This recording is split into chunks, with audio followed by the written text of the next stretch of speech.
Then to my pleasant surprise, I came to know, and it completely changed my perceptions, because during all these years, which I served the government, unfortunately for me and perhaps fortunately for the people, that I did never serve the Ministry of Human Resource Development or earlier Education Ministry.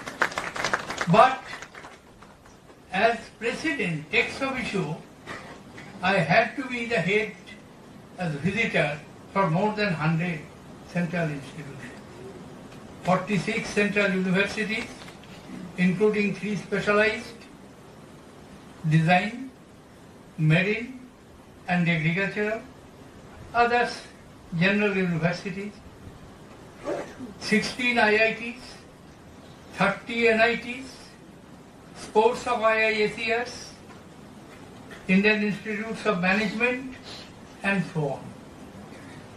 Therefore I learned a lot, and which I would like to convey to my young students, my perception of education and what we should do in India in advancing our education. And I am happy that Japanese ambassador is present here, because a country without having much natural resources, having serious communication problem, not after the discovery or communication revolution, just couple of decades back, but long before that, conglomeration of the islands, not having many natural resources, but simply by developing and cultivating intellect, building up education system, bringing up talented and trained personalities, how a country could be one of the most advanced country in the world. For long years, even after the devastation of the Second World War, that means just in 1945, which the war came to an end, how Japan developed, that in a short span of time it was considered as one of the 8 world's richest country, member of the G8. At that point of time, only one Asian country. Today China has. I would also like to draw your attention to one aspect, which to some extent is painful to me. Not totally painful, because I always want free exchange of mind, exchange of views, ideas across the oceans. But at the same time, I feel a little anguished when I feel a large number of Indian students, almost 600,000 in a year, leave the shore of India and go to other countries for higher education. As a student of history, it reminds me that now we are having the reverse picture. Almost for 1800 years, India was the center of the highest learning, education and research. From 6th century BC, the days of glorious Takshashila, to the collapse of Nalanda University, 600 BC to 12th century AD, almost 1800 years, India was the leading country in the field of higher learning, and Indian universities, whether Takshashila, whether Nalanda, whether Sompura, whether Odongi, and so on and so forth, they attracted mighty intellect in the forms of teachers and students to the Indian university. Why it is not today? Every year, 2 important organizations bring out their rating lists of top 200 universities in the world. Of course, I am happy that recently 3 Indian institutions have found place among them. IIT Bombay, IIT Delhi, and also, of course, IISER's Bangalore. But most of we have 767 universities today, more than 36,000 colleges. Our gross enrollment ratio has also substantially increased, and there has been physical expansion of the institutions of higher learning considerably over a period of time. But it is horizontally, not vertically. By vertically I mean qualitatively. Therefore, not only the physical expansion, establishment of the new institutions with adequate infrastructural facilities, but we must have excellent quality in the institutions. For that, to my mind, what is needed? We require both inspired teachers and inspired students. I will give you one example. And at the same time, the appropriate ambient and atmosphere. When India was under the foreign rule in the last century, around 1930s, one scholar, a brilliant scholar, working in Calcutta University, surprised the whole world by obtaining the Nobel Prize in Physics. He was Sir C.V. Raman in the early 30s. Thereafter we have Nobel laureates among our graduates, our postgraduates, like Dr. Amartya Sen, Dr. Hargobind Khurana, Chandrasekhar. They have obtained Nobel Prize, but not unfortunately working in Indian universities, working in universities outside India, though all of them were the products of Indian university. Dr. Amartya Sen, Calcutta, Hargobind Khurana, Punjab University, and Subramaniam, Madras University. The short point which I am trying to drive at, we must create the ambition.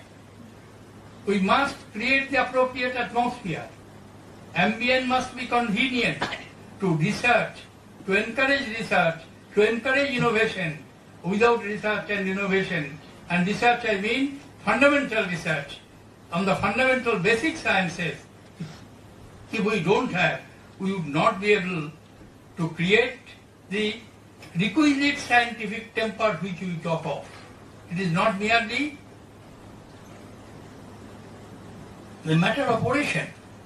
It's a conviction. And every man is rational. But if his rationality is not encouraged through the educational system, through the training process, in course of time, he or she acquires lot of things which are not tested as per scientific temperament. Therefore, my advice, and perhaps I think I can give you advice, as very recently I have crossed 82 and reached 83. So, at that, in terms of age, I can advise to the youngsters that always have a question in your mind. Never accept anything without asking why. Why is the most important element in the quality of a student. Satisfy yourselves by putting questions, asking why, what are the reasons, what are the rationalities. Accept it after being fully satisfied. And I would also advise and suggest to the teachers that respond this quality of the students to enhance, and it should always be encouraged. I can give you a just example. Many of you have read how an inspiring teacher could build up a brilliant man. It was, the story relates to sometimes in late 70s and early 80s. It happened in Patna Science College. This college is known for its study in mathematics. One young man, suddenly it happened in a classroom of first year, In those days, the old systems were there. A mathematics teacher, he was a renowned professor in mathematics. He was taking his class, but maybe because of his unmindfulness or something, while making an equation on the board, blackboard, he missed a step and the equation was not equivalent. And a young student, he was a bit impatient, getting up from his seat, sitting. Then the teacher's attention was drawn and he said, "What is happening to you? What is your discomfort?" The boy suddenly burst out and said, "Sir, the method in which you are doing the calculations, it will never come. The solution would not be there." Everybody was scared. Just first year boy. So teacher asked him and he said, "You solve." He did it quickly and said it can be done in 16 ways. Teacher was surprised. He warmly welcomed him with a broad smile and told him that you take some refreshment. He went. Then the teacher took him to the principal's room. And the boy was again mortally afraid. But when you went to the teacher's room, principal's room, principal very warmly welcomed him with a broad smile and told him that you take some refreshment and I have kept a blackboard for you. You do it 16 times, 16 ways. And seeing the blackboard, chalk pencil, duster, he was very confident and he did it. The end of the story is, with the efforts of the principal and that teacher, that young boy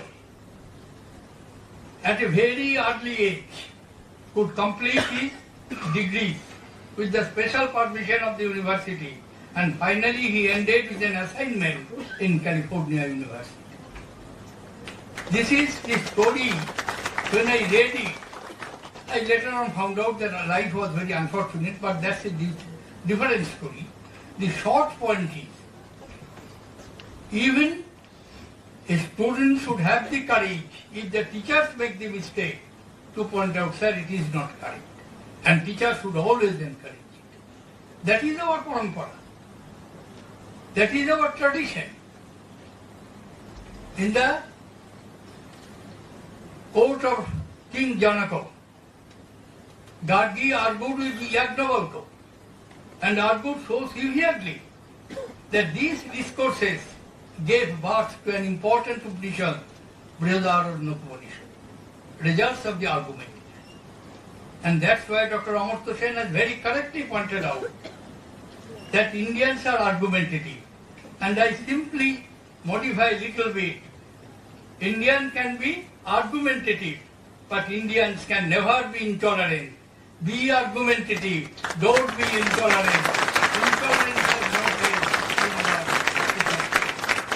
We must encourage everybody to come. We must go abroad. There should be exchange of faculties, more exchange of students, more cross-fertilization of ideas, views, exchanges, and more we do so, more we encourage in it, the more we will be developing ourselves. Please remember, it is not very important, it is important, but not the sole important thing to build up your career alone. Build up your career, it's all right. Have good job, fine. Enjoy your life with good parks and emoluments, etc. In the language of nowadays, with a good package, rather very good package.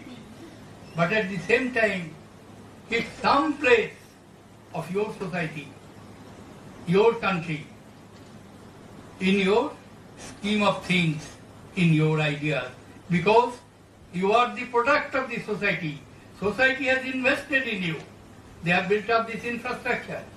They have employed these learned teachers. They have equipped the library. They have created a first-class laboratory which has provided the opportunities to you, and this is the social investment in you. And after all, after obtaining success, you have some responsibility. to pay a small bit as the dividend to the society. Each and every one of us is the product of the society, and we must pay our due dividend to the society. My dear young students, when you are leaving the alma mater, the moment you leave the portal of this great institution, you will be on your own. You will have to face the hard reality of the daily life. But don't get nervous, because you have an asset. That asset has been given to you by your mentor, by your teacher, by your guides. The skill which you have acquired, the knowledge which you have stored in yourselves, it has given you the confidence. And as a young man you feel that I am equal to everybody, inferior not to anyone. Therefore I can take the challenges of the outside world with courage, fortitude, and I am sure this confidence will help you to overcome the problems of your hard world and of your hard competition in the daily life. With this confidence, you move, everything will be easy. I would not like to make my observations prolonged, but I would like to invite you sometimes, the students, to have contact with foundation. Occasionally I take classes. This practice I started long ago. I began as a teacher. But most of my later part, as I mentioned earlier, education, I had practically to say goodbye to education before I came to the President's office at the fag end of my life. And as visitor, I found out that what we are doing and why we have not been able to be amongst the top class world universities as per the rating agency. I am happy that some of these issues which I started, Education Minister and many others are following it. I deeply appreciate. And that is not all of the President's house. 7,000 people live there. Almost a small township is within the four walls. So I decided that let all the facilities of the smart city be introduced. Everybody must have bank account. Everybody must have access to banking facilities, insurance facilities, post offices, hospitals, education. A first-class higher secondary school has been established within the campus, not only for the students. Long ago it was established and it is named after Dr. Rajendra Prasad. Every year I used to take class and teach constitution and government making in the top two classes of that Sarvodaya Vidyalaya established in the President's estate. Therefore I am inviting, if you want, we can organize as per mutual convenience and fix up a day when I can have interaction with you and giving the name of that system as Pranab Shas Pathshala. Because when I used to take class, I used to tell the students, forget for the time being that I am the President of the Republic. I am head of the state. Just compare myself with any of your teacher, and as you call your teacher after his name, sir, Mr. X sir or Mr. Y sir, you can call me easily Mr. Pranab sir. I would not mind. And I am happy to inform you that most of them used to call me Pranab sir, and I enjoyed it. I wish you all success, young graduates. I congratulate the members of the faculty and the authorities for creating a beautiful institution like this, which is well recognized in a short span of 1920, 1992 to to 2017, almost quarter of a century. I wish you all success and prosperity, development, progress, marching onward of this institution. Thank you, ladies and gentlemen. And